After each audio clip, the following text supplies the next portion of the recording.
BNP মহাসচিব ও মন্ত্রী জনাব মির্জা ফখরুল ইসলাম আলমগীর এক বিশেষ পরিস্থিতিতে পড়েছে এবং জামাত ইসলামী মির্জা ফখরুলকে নিয়ে চাঞ্চল্যকর ইঙ্গিত দিয়েছে। দর্শক, জামাত ইসলামীর কি ইঙ্গিত আসছে সেদিকে তার আগে বলি, দেখেন, মির্জা ফখরুল ইসলাম আলমগীর জীবনের শেষ সময় পার করছেন, এতে কোনো সন্দেহ নেই। বয়স হয়েছে, তিনি নিজেই বলেছেন তিনি আর নির্বাচন করবেন না এবং তিনি অবসর নিতে চান। তো সেই হিসেবে তার একটা গণতান্ত্রিক উদার ইমেজ আছে এবং ছিল। সে মির্জা ফখরুল ইসলাম আলমগীর শেষে এসে বললেন যে আমরা জামাত ইসলামীকে নির্মূল করতে চাই। এই যে তার জীবনে একটা অগণতান্ত্রিক ব্ল্যাক স্পট পড়লো, এর চাইতে দুঃখজনক তার জীবনে আর কিছু হতে পারে না। এবং তিনি যে ট্রলের সম্মুখীন হচ্ছেন, যে প্রতিবাদের মুখে পড়েছেন, নানান মহল থেকে যেভাবে প্রতিবাদ করা হচ্ছে, এটা তার জন্য দুঃখজনক। মির্জা ফখরুলকে কেউ গ্রেপ্তার করবে, বিষয়টা এরকম নয়, কিন্তু ইতিহাসে মির্জা ফখরুল খলনায়ক হয়ে থাকবেন। এবং একটা কথা আছে না যে all's well that's and well, মানে শেষ ভালো যার সব ভালো তার। তো এরকম মির্জা ফখরুল ইসলাম আলমগীরের শেষটা ভালো হলো না। শেষটা ভালো হলে তার অতীতের সবকিছু ভালো হতো, শেষটা খারাপ হলো। এবং মির্জা ফখরুল ইসলাম আলমগীর নিজেকে যেভাবে উদার গণতান্ত্রিক হিসেবে একটা ইমেজ দাঁড় করিয়েছেন, এখন তাকে দেখলেই মনে হবে তিনি তো একটা ফ্যাসিস্ট। তিনি 40% ভোট পাওয়া একটা বৃহৎ রাজনৈতিক দলকে নির্মূল করতে চান। আপনি চিন্তা করেন, এটা হিটলারের চাইতে জঘন্য চিন্তা। ইতিহাসে কোন কোন ফ্যাসিস্ট শাসক কোন কোন দলকে নির্মূল করতে চেয়েছে, এরকম এক্সাম্পল আছে, কিন্তু এত বড় দলকে কেউ নির্মূল করতে চায়নি। ছোট দলকে নির্মূল করতে চায় মানুষ। জামাত ইসলামীকে হাসিনার চাইতে অনেক জঘন্য কাজ করেছেন এই মির্জা ফখরুল ইসলাম আলমগীর। কারণ হাসিনা জামাতকে নির্মূল করতে চেয়েছিল, কিন্তু জামাত তখন ছিল সর্বোচ্চ 10% মানুষের সমর্থনযুক্ত একটা দল। 10% মানুষের সমর্থনযুক্ত একটা দলকে নির্মূল করতে চাওয়া এক জিনিস, এটা ছোট অপরাধ in compare with Mirza Fakhrul. আর মির্জা ফখরুল প্রায় 40% সমর্থনযুক্ত একটা দলকে নির্মূল করতে চান। তাহলে চিন্তা করেন, নির্মূল করতে হলে এই দল তো আলাদা কোনো বডি না। এমন না যে এই দলের, জামাত ইসলামী নামক দলের একটা শরীর আছে, সেই শরীরটা নির্মূল করতে চান। বিষয়টা তো এরকম না, আলাদা কোনো সিস্টেম নাই। জামাত ইসলামী মানে জামাত ইসলামীর নেতাকর্মী সমর্থক। আর নির্মূল করতে হলে কি করতে হবে? জামাত ইসলামী নেতাকর্মী সমর্থকদেরকে জেলে ধরতে হবে, হত্যা করতে হবে, ইত্যাদি ইত্যাদি, এই তো মেরে ফেলতে হবে। এখন হাসিনা 10% সমর্থনযুক্ত একটা দলের নেতাকর্মী আর কত ছিল, তাদেরকে দমন করেছে, তাদেরকে গুলি করেছে, হত্যা করেছে, ফাঁসি দিয়েছে, ইত্যাদি ইত্যাদি। তাতেই দেশের কি ভয়াবহ একটা পরিস্থিতি তৈরি হয়েছিল, মানবাধিকারের ভয়াবহ লঙ্ঘন, ঘরে ঘরে গুম।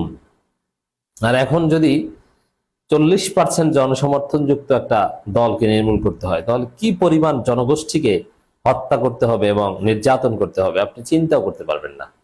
হাসিনার চাইতে 4 গুণ, হাসিনার চাইতে কমপক্ষে 4 গুণ অমানবিক এবং ক্রুয়েল হতে হবে মির্জা ফখরুলদেরকে। তাহলে মির্জা ফখরুল যে কতটা জঘন্য, কতটা মারাত্মক ফ্যাসিস্ট, কতটা তার মনের মধ্যে যে কত মানুষকে হত্যা করার স্পৃহা আছে, গণতন্ত্রের ছিটে ফোটা যে তার মনের মধ্যে নাই, লালন করেন না, এই অভিযোগ নিয়ে তিনি তার রাজনীতির জীবন থেকে বিদায় নেবেন। এবং হ্যাঁ, ক্ষমা চাইলে that would be different, but এখন পর্যন্ত আমি যখন রেকর্ড করেছি তখন পর্যন্ত ক্ষমা চাওয়ার কোনো বিষয় আমি দেখিনি। তবে মির্জা ফখরুল ইসলাম আলমগীর মারা যাওয়ার পর বা তার অবসরের পর দেখবেন যে তাকে নিয়ে কি ট্রল হয়।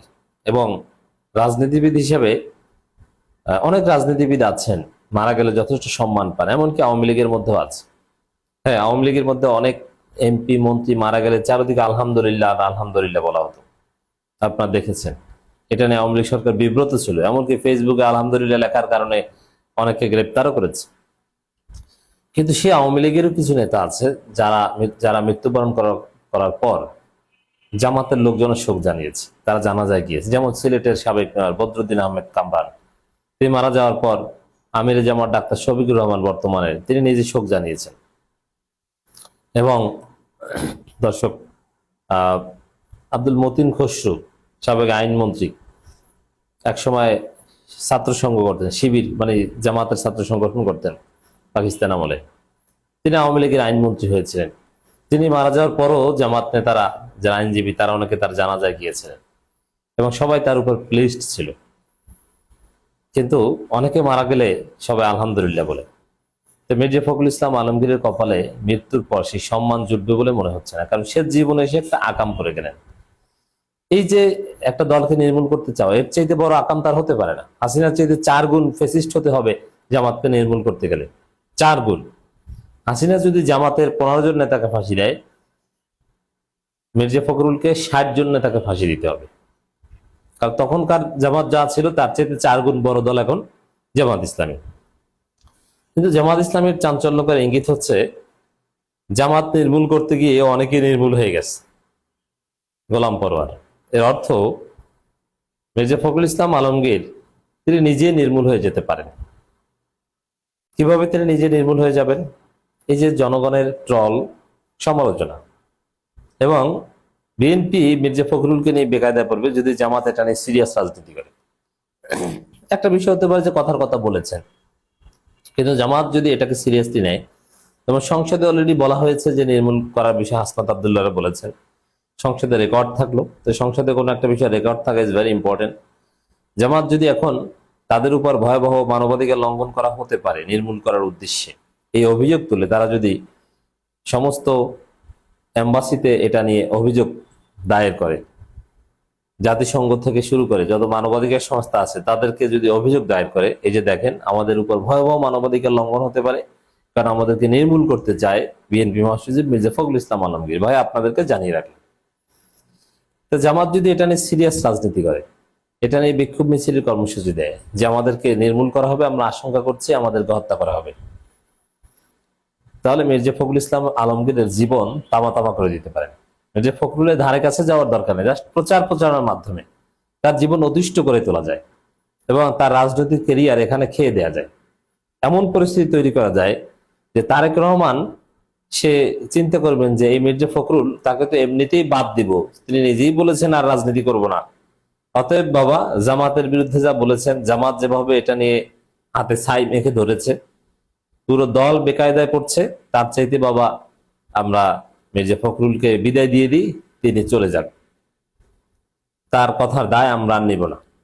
এটাও কিন্তু মির্জা ফখরুলের রাজনীতি থেকে নির্মূল হয়ে যাওয়ার একটা পদ্ধতি।